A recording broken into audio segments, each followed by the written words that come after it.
In this video, I will show you the Nitro masking interface, which lets you apply adjustments to selected regions of the image. I just rebuilt the Nitro masking interface to make it easier to use and more powerful. So even if you have experience with Nitro and masking, you will want to watch this video. At the end, I'll show you Apple Pencil specific features that you can use on the iPad, as well as the iPhone interface for masking. However, don't just skip to those sections. They only cover the differences relative to the Mac, because the iPhone and iPad have all the same masking features as Nitro on the Mac, and this video is already rather long. There are two similar terms, brushing and masking, and they are sometimes used interchangeably. In fact, brushing is a type of masking, so masking is the more general term. In the physical darkroom, masks are used to block light during the developing process. The masked area is not affected. However, in digital photography, it's usually the reverse. The mask is the area that you are affecting, not the area that is avoided. You can think of the mask like text selection in a word processor. Only the selected text in a word processor is affected by font and other changes. In Nitro, almost all of the editing tools are available in masking, including white balance, tone, enhance, vignette, detail, levels, curves, HSL, black and white, and more. There are a few exceptions. LUTs, crop and perspective, lens correction, raw tuning, and a few other RAW-related sliders are not available for masks. There are a lot of reasons to use masking in an image. For example, you can greatly enhance the sky, or target the subject of an image for specific edits. You can use chromatic aberration on just part of an image, or tint a portion of the image using white balance or HSL. You can also work on the image based purely on luminance, which is like brightness, or select the color and apply a series of adjustments to just that color and a range of colors around it. Okay, let's get into the masking interface. We'll take this image and improve the sky because it's a bit bland. A common way to do that is with a linear gradient. We'll start by clicking on the last item in the editing panel, which looks like a paintbrush. The interface slides up to give you more working space. The list of masks appears at the top, and there's also always an Add Mask button. You can have as many masks as you want. Click the Add Masks button, and you'll see the various types of masks you can add. We'll add the linear gradient. You can see other ones, including radial gradients, luminance and color range masks, and masks that use AI to select the subject or the background. I'll get to those later. The gradient appears with a bunch of controls to move the gradient around and change its size. This expands the gradient. The center control moves it up and down.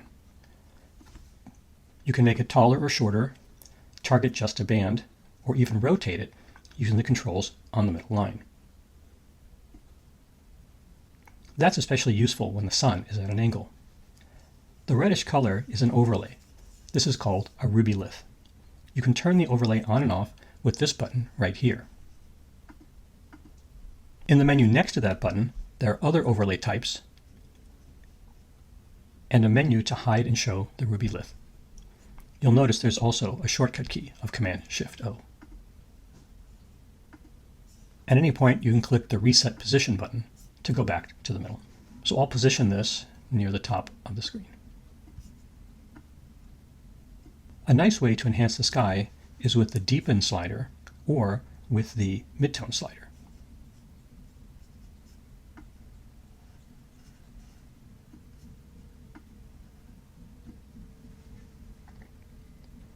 Since the gradient is fully editable, you can adjust the sky and then move the gradient around to apply more or less to the sky in the background.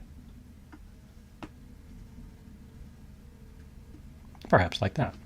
At any point in the future, if I want to move the gradient around, I can click on this control right here. That looks like four-way arrows. The Constrain checkbox will constrain the gradient to 45-degree angles, and the Invert will reverse the direction of the gradient.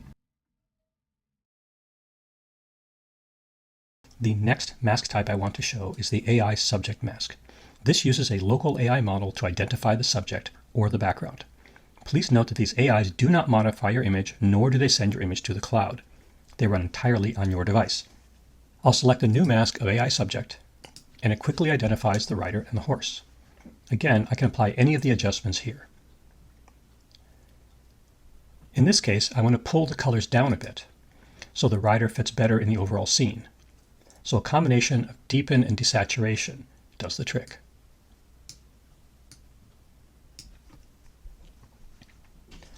Or if I want a bolder look, I can use levels here.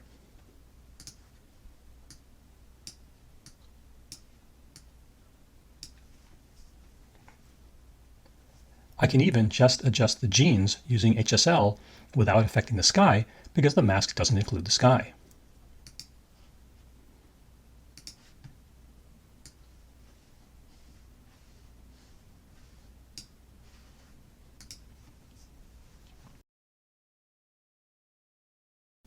In addition to object masks like the gradients and the AI masks, there are basic brushes. These let you work on any part of the image by just painting. Here again, I'll work on the sky with a brush mask. When brushing, I have control over size, softness, strength, and flow. Size controls the size of the brush itself, of course, while softness controls how much of a hard edge the brush has. Strength determines how much paint is applied overall, and flow controls the amount that the paintbrush produces as you move the mouse. So, flow and strength are related. To make it simple, flow builds gradually toward the strength limit without exceeding it. So let's say you have strength at 1.0 and flow at 0.5.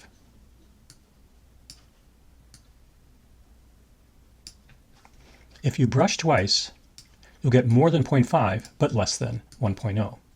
That requires more brush strokes. Most people will pick one of two approaches. Leave flow at 1.0 and adjust the strength, or adjust the flow and cap the amount of flow that you get using strength. If you used earlier versions of Nitro, flow is not exposed, so you can think of it as always being at 1.0. Also, flow does not accumulate if you go back over an area on the same stroke. You have to start a new stroke. You may have noticed as I move the sliders that the cursor will change. That gives you a sense for what the brushstroke will look like on your image. In addition, you can use the keyboard to change the size of the brush. The bracket keys will increase and decrease the size of the brush, as you can see. Option bracket changes the strength, and shift bracket changes the softness.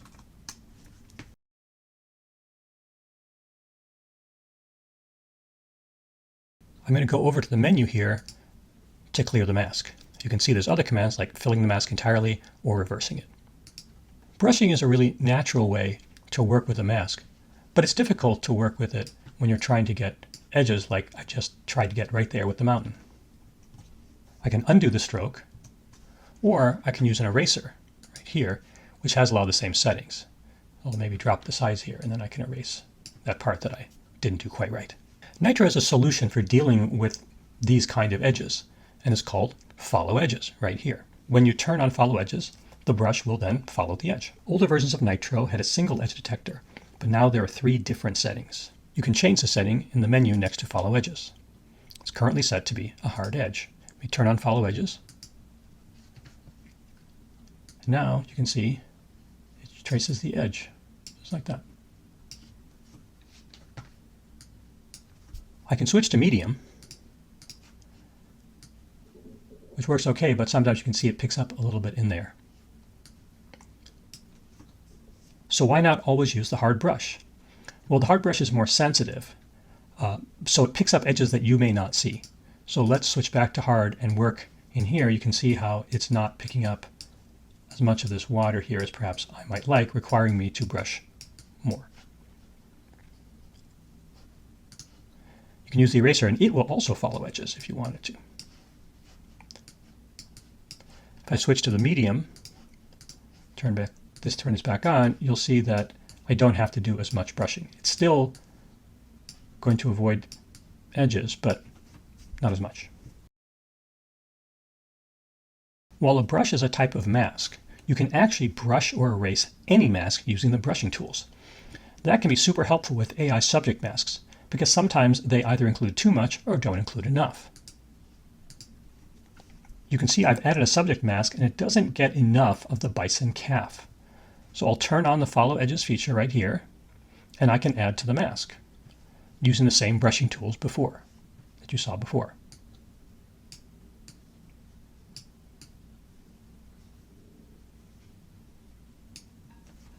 Now that the mask is done, I can quickly brighten both the mom and the baby in the tall grass.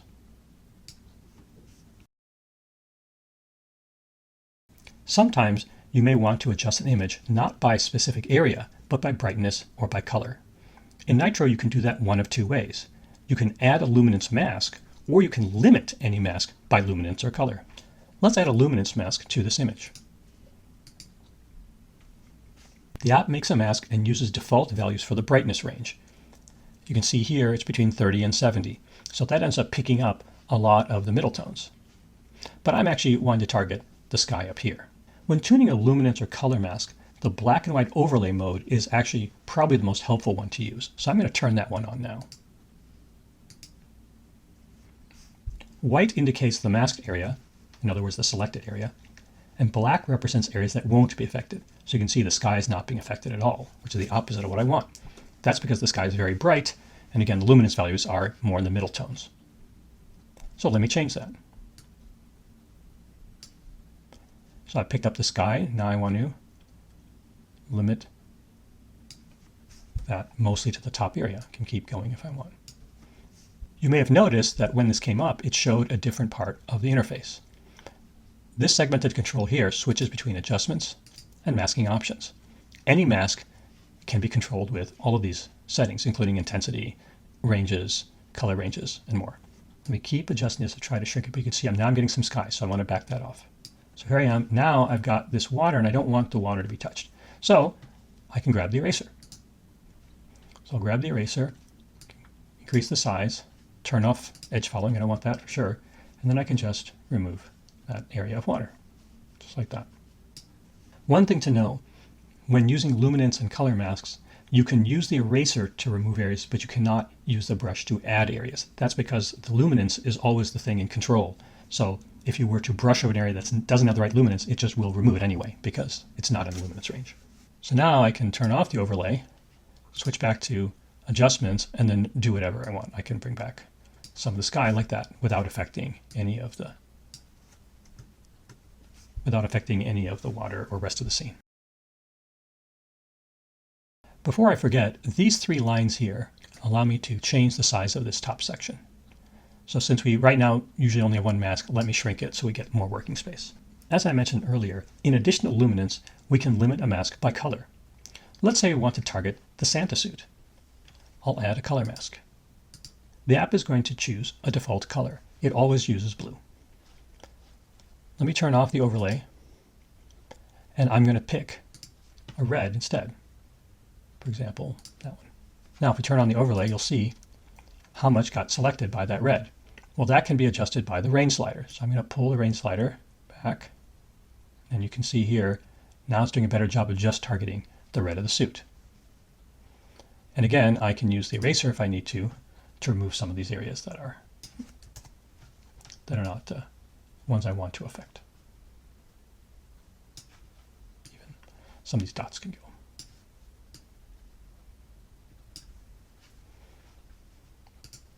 You can also use the Ruby overlay if we like, although since it's red, we may not see quite as much. But you can see something here. So I see it is in his face. So let me grab that eraser again. Remove that area. And I'll switch back to adjustments again, and I can brighten the suit or make it darker.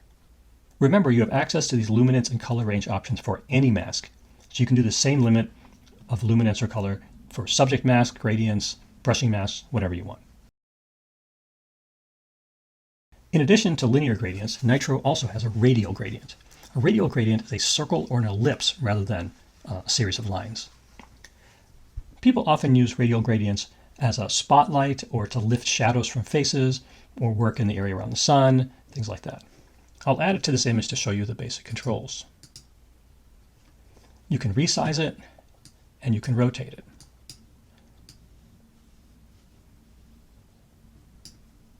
You can use the Shift key to constrain it to a circle. The same tools apply, any of the adjustments, and I can limit it by luminance and color. Like the linear gradient, at any point I can click reset position to restore it to its default. A cool use for a radial gradient is as a vignette. Nitro has a vignette tool, but it can only lighten or darken. So I'm going to use the radial gradient in a really different way. So I'll make a large gradient.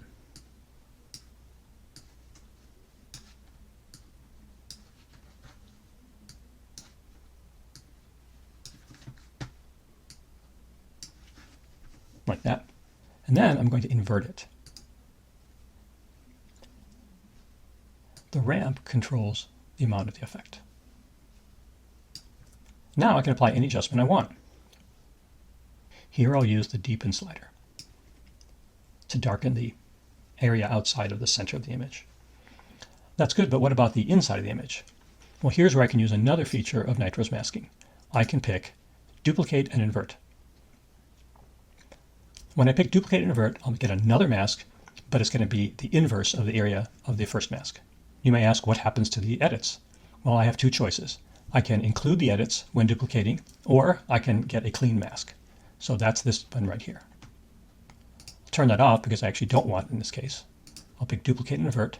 So now I get another gradient, but that's been inverted from the one that I made. For the interior, what I'll do is I'll use the lighten slider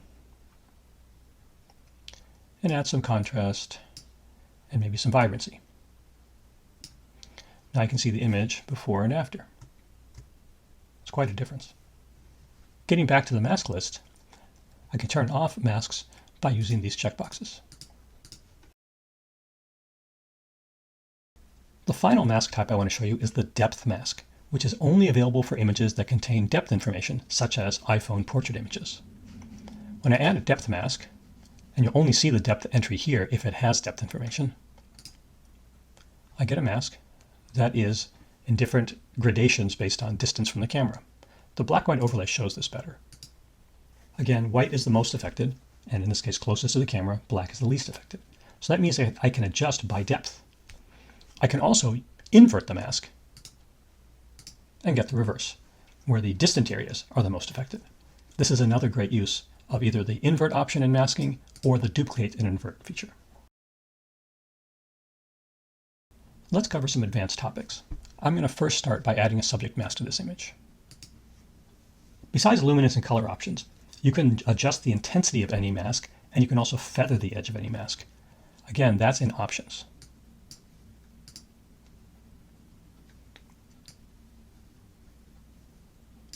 Feathering is really handy, especially for subject masks, or perhaps masks where you've used to follow edges and you want a little bleed into neighboring areas to avoid hard edges.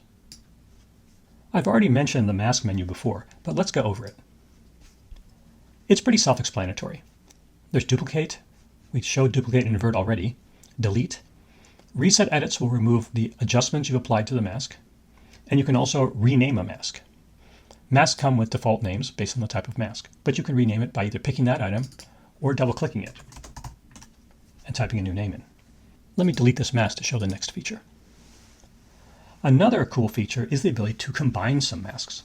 You can combine a linear or radial gradient with an AI subject mask. I'll add the linear gradient. You can see it's including some of the horse. So what I can do now is subtract AI subject. And now the horse is not part of the gradient. Or I could add the subject to include the horse. Feathering is also handy in this situation. Masks can also be reordered. This is a bit of a crazy example, but I needed one that shows the feature clearly. I'll start by adding a subject mask. And I'll use white balance to tint the flowers yellow. Then I'll add a second mask, a brush mask. And I'm going to fill that. I'm going to rename that black and white, because I'm going to turn on the black and white adjustment.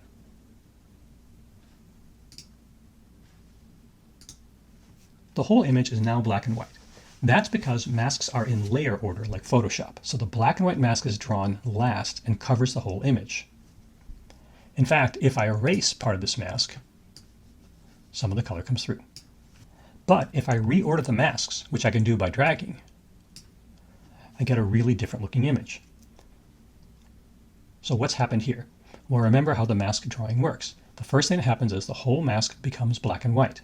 Then the AI subject mask runs and it tints the whole image yellow because that's the white balance effect that I applied to just the subject.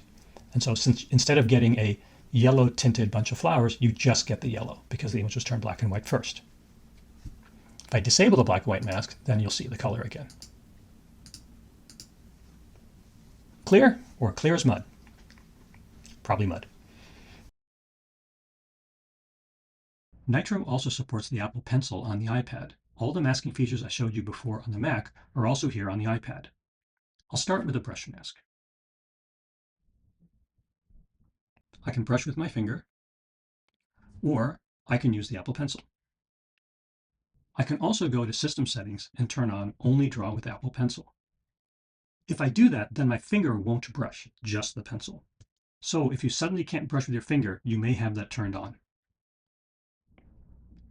Nitro also supports double tapping to switch between paint and erase. I'm going to double tap now.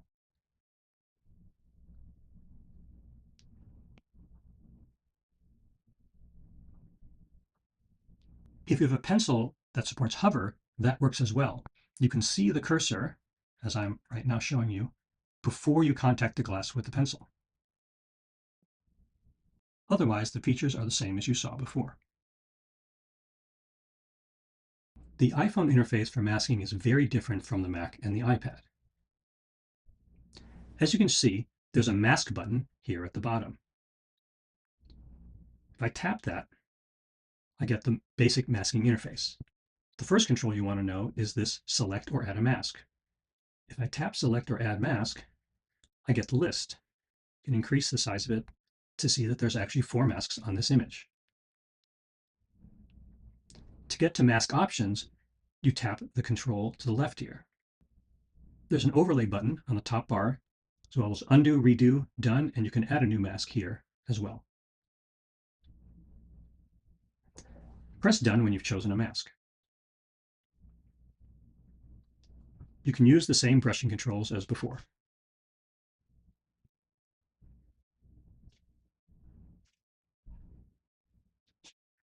Tap the done button to exit brushing mode. Then on the bottom bar, you have all the adjustments for masking. Because the list is so similar to the ones you have outside of masking, it can sometimes be unclear whether you're applying to masks or not. The easiest way to tell is to note that when that happens, then all you're going to see on the left edge is masks. You won't see the quick edits and you won't see the presets. And that's a quick tour of masking on the iPhone. I hope you found this video about masking informative. Thanks for watching.